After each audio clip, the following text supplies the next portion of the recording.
ఈరోజు మొత్తం 4 rice bags స్కూటీలో కొనడం జరుగుతుంది. 4 రైస్ బ్యాగ్స్ పంపిస్తే జరుగుతుంది. 1 2 3 4. సరే, జాగ్రత్త జాగ్రత్త. నమస్కారం. ఈ రోజున మనం 3 ఊర్లకి రైస్ ఆడించి మిల్లింగ్ చేసి పంపించడం జరుగుతూ ఉంది. కర్ణాటక రాష్ట్రం కృష్ణరాజపురం అనే ఊరికి సింగిల్ పాలిష్డ్ రైస్ 2 బ్యాగులు. ఆంధ్రప్రదేశ్ రాష్ట్రం సూలూరుపేటకి 1 బ్యాగు. మన నెల్లూరు జిల్లా నెల్లూరుకి 1 బ్యాగు. మొత్తం 4 బ్యాగులు ఈరోజు ఆడించి బిల్లింగ్ చేసి ప్యాకింగ్ చేసి ట్రాన్స్పోర్ట్ చేయడం జరుగుతూ ఉంది. వినియోగదారుల కోరిక మేరకే మనం రైస్ అనేది ఆడించడం జరుగుతూ ఉంటుంది. కరెంటు బిల్లు కాలినప్పటికీ టైం తీసుకున్నప్పటికి కూడా ఆర్డర్ ప్రకారమే మనం కొంతగాని గంగాధర్ గారు ఆడించి మిల్లింగ్ చేసి ప్యాకింగ్ చేసి పంపించడం జరుగుతూ ఉంటుంది. రాళ్ళు ఏరే మిషన్ కూడా, స్టోన్ రిమూవర్ మిషన్ కూడా బాగా చేయించడం జరిగినది. అంటే రాళ్ళు తగలుతూ ఉంటాయి కాబట్టి ఆ రాళ్ళు కూడా తగలకుండా మనం చేయడం జరుగుతుంది. కుటుంబ సభ్యులు కానీ, బంధువులు కానీ, స్నేహితులు కానీ, శ్రేయాభిలాషులు కానీ రైస్ అయిపోతుండగా ఒక 3 రోజుల ముందు ఇంటిమేట్ చేస్తే మనం ఆడించి మిల్లింగ్ చేసి పంపించడం జరుగుతూ ఉంటుంది. వినియోగదారుల గమ్యస్థానాలు చేరినప్పుడు అంతిమ విజయం. Thank you. అందరికీ నమస్కారం. ఈ రోజున మనం 4 రైస్ బ్యాగ్స్ ఆడించడం జరిగింది.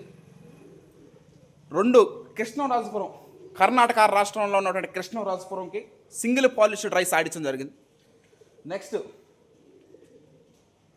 సూలూరుపేట 1 సింగిల్ పాలిష్, మధ్యలో మళ్ళీ వైట్ రైస్, అంటే 13 kgs single polish, 12 kgs white rice సూలూరుపేటకి.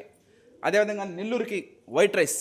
మొత్తం 4 రైస్ బ్యాగులు ఈరోజు ఆడించి మిల్లింగ్ చేసి పంపించడం జరుగుతూ ఉంది. ఈ రోజున 3 ఊర్లు కర్ణాటక పక్క రాష్ట్రంలో, కర్ణాటక రాష్ట్రంలో కృష్ణరాజపురం అనే ఊరు ఉంది. ఆ ఊరికి మనం నవతార్ రోడ్డు ట్రాన్స్పోర్ట్ ద్వారా పంపించడం. నెక్స్ట్ సూలూరుపేటకి ఏపీఎస్ఆర్టీసీ లాజిస్టిక్స్ ద్వారా పంపించడం. Next Nellore direct home delivery.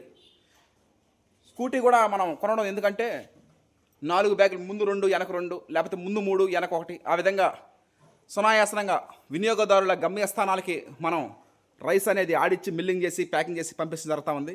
ఇంకొక విశేషం ఏమిటంటే, ఇంకొక 12 రోజుల్లో మనం మళ్ళీ the pride of Telugu Indian rice RNR 15048 Telangana Sona వరి కోతలు కోయడం జరుగుతుంది. వరి కోతలు కోసిన తర్వాత వాటిని ఇప్పుడే రైస్గా కన్వర్ట్ చేయు. ఒక 4 నెలలు, మార్చ్, ఏప్రిల్, మే, జూన్ 4 నెలలు తాలిన తర్వాత, ఇంకా కుదిరితే జూలై కూడా 4-5 నెలలు తాలిన తర్వాత అప్పుడు మనం రైస్గా కన్వర్ట్ చేయడం జరుగుతుంది.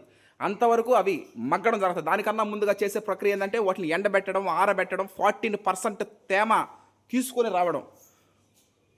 ఏ గింజ ఎవరు ఇంటికి పోతుందో పండించిన వాళ్ళు మాకే తెలియదు.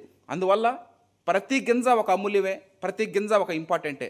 ఆ విధంగా ప్రతి గింజను కూడా 14% తేమ వచ్చే విధంగా చేయడం జరుగుతుంది. చేసిన తర్వాత 4 నెలలు స్టోరేజ్ కంపల్సరీగా చేయడం జరుగుతుంది. ఇవన్నీ 100% చేసిన తర్వాతనే మనం రైస్గా కన్వర్ట్ చేయడం జరుగుతుంది. Okay, thank you.